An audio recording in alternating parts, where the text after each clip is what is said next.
উত্তরাগস্ত লীলায় সবাইকে বাড়ি ফিরিয়ে দিচ্ছেন। এদিকে বৃন্দাবনের সকল মায়েরা, সকলের মনের বড় বাসনা ছিল ওই কৃষ্ণ যদি আমার সন্তান হতো, ওই কানাইকে যদি আমার স্তনদুগ্ধ একটু পান করাতে পারতাম, যদি যদি আমার স্নেহের একটি কণা মাত্র আমি যদি ওই গোবিন্দকে দিতে পারতাম।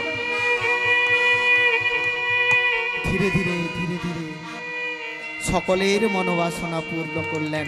নিতাই গৌর প্রেমানন্দে হরি হরি বল। কিভাবে পূরণ করলেন? যত সখাগণ ছিলেন আজকে সবাই কি গো মা? সবাই কৃষ্ণ। সবাই প্রত্যেকের মায়ের কাছে গিয়ে আদর খাচ্ছে, স্নেহ খাচ্ছে। আর এদিকে বৃন্দাবনের যত গরুগুলো ছিল, যত গাভী ছিল, প্রথমে যখন দুধ দুইতে হতো তখন তারা কি করত না, আগে কৃষ্ণের জন্য দুধ দহন হতো, তারপর তাদের বাছুরকে বাটে মুখ লাগাতে দিত। আর আজকে দেখলেন কি, গরুগুলো সুন্দরভাবে দাঁড়িয়ে বাছুরগুলোকে স্তনদুগ্ধ পান করাচ্ছে। আর এই ঘটনাটি যেদিন ঘটেছিল সেদিন ছিল দাদা বলরামের জন্মদিন। তাই সমস্ত গবাদি পশুগুলোকে নিয়ে বলরাম আগেই মাঠ থেকে বাড়ি চলে গেছেন, আগে চলে গেছেন। এখন একটা কথা আপনারা বলবেন, মাঠ থেকে গবাদি পশু যদি বলরাম দাদা নিয়ে চলে গেলেন, তাহলে গাইকে নিয়ে যেতে গেলে তো বাছুর যারা আছে এখানে তো থাকবে না। কিন্তু এই ইহ জড় জগতের সঙ্গে বৃন্দাবনকে গুলিয়ে ফেলবেন না মা। কারণ মাঠ থেকে গবাদি পশু আনতে গেলে আগে বাছুরদেরকে আনতে হয়, তবে গাই চলে আসে,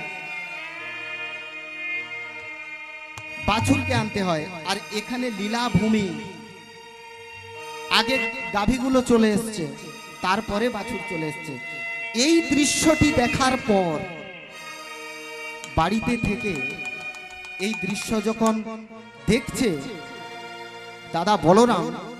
দাদা বলরাম বলছে, কানাই,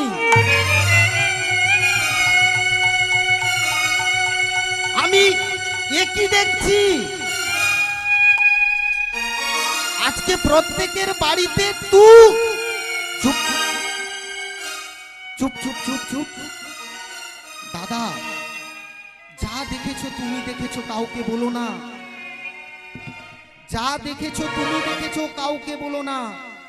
জানো দাদা, আমি যখন সকল সখাদেরকে সঙ্গে নিয়ে গোচারণে গিয়েছিলাম, তখন আমাকে পরীক্ষা করার জন্য এত অহংকারে গৌরবান্বিত ব্রহ্মা এসে উপস্থিত হলেন।